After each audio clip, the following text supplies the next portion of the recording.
top of the world to rock bottom. From billions of streams to no clout in just a few years. It's no secret that Lil Pump's career has reached the point of no return. Changed the whole rap game. But how did he ever get to this point? Was it his arrogance or the multiple canceled tours? Trash collabs? Multiple controversies, or cause he dissed J. Cole?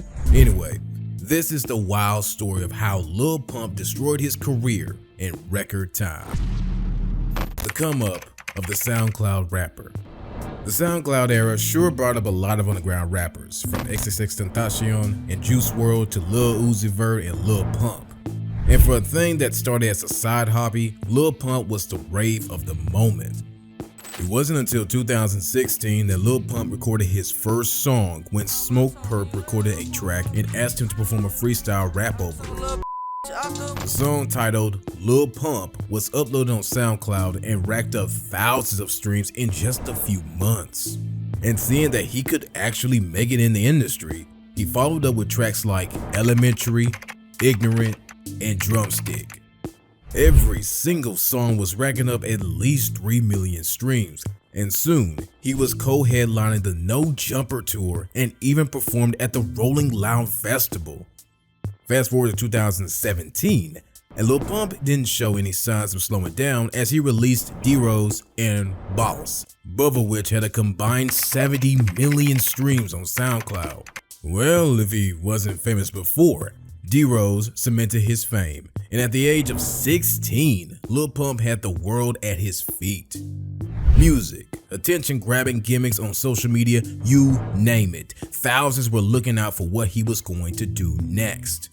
I mean, if he wasn't publicly drinking lean or ranting about wanting a relationship with iCarly actress Miranda Cosgrove, then he was definitely destroying hotels.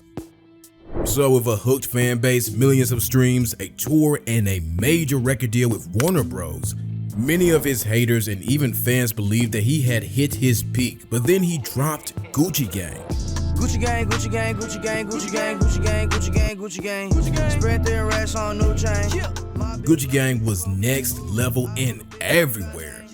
The song peaked at number 3 on the Billboard 100, and its video hit 1 billion plays on YouTube. If he wasn't world famous before, Gucci Gang made sure everyone knew his name. The song was certified gold and triple platinum by the WRLD.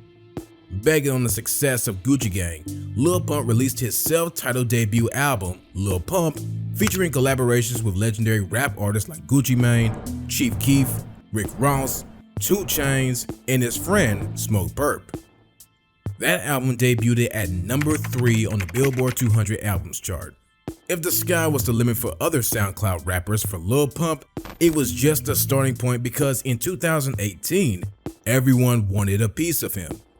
The rapper had offers going for as high as $8 million to $12 million or more to sign him because he was now an independent artist after his contract with Warner Bros. Record was voided because he had been a child when he signed. Anyway, he stayed loyal to Warner Bros. And signed for $8 million for just one project. In any case, the $8 million deal wasn't his only big win in 2018 because he got featured on the XXL freshman class and also collaborated with Kanye West. The following year, he got to work with Lil Wayne, was featured on Forbes 30 Under 30 list, and released his debut studio album, Harvard Dropout. Lil Pump was making hits, racking up millions of streams, and getting paid. So you can only imagine that he was destined for the top, but sadly, that's when everything started to fall apart. Not built to last. For a rapper who relied heavily on controversies and gimmicks rather than talents to remain relevant, what could possibly go wrong? Well, everything. At the height of his career in 2018, he was arrested for discharging a weapon in an inhabited place. Interestingly, his manager claimed 3 men trying to break into his home in San Fernando Valley shot the door, but the police discovered that the bullet came from inside the house. Later in December 2018, he was arrested by Danish police after a performance in Vega, Copenhagen for possessing marijuana. Shockingly, after he was arrested, he live-streamed himself giving a police officer the finger, which got him banned from entering the country for 2 years. As if it couldn't get bad enough when he was called out for being racist by Asians for his lyrics on butterfly doors. Butterfly doors, space coupe look like a UFO. Whoa, smoking on dope. Damn, they call me out mean cause my eye real low. On the track, he mockingly pulls his eyes back while singing, "They call me Yao Ming because my eyes real low." He made sure to apologize after being called out, but far from all his legal issues, he had his biggest beef yet in 2018 when J. Cole dissed him after several years of calling the legendary rapper out. You see, back in 2016, while on the rise and with the world witnessing more SoundCloud rappers, Lil Pump called J. Cole out on Twitter. "I'm better than J. Cole. All that lyrical shit."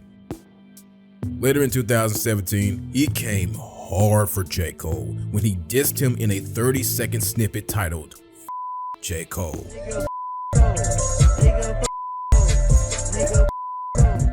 Anyway, after several years of being silent, J. Cole finally addressed him on 1985, a song on his 5th studio album, KOD. In the song, Cole rapped, "I wish you good luck. I'm hoping for your sake that you ain't dumb as you look.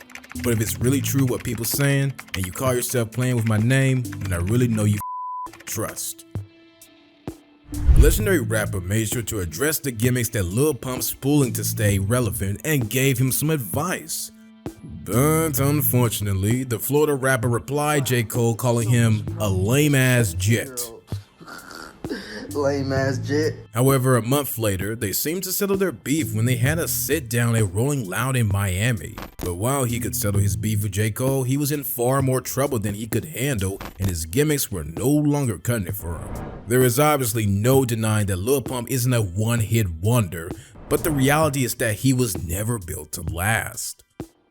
SoundCloud era showed how fast artists could become famous and successful, and sadly, not many of those who rose understood the struggle to keep up with the pressure can lead to burnout and artistic stagnation if they do not evolve.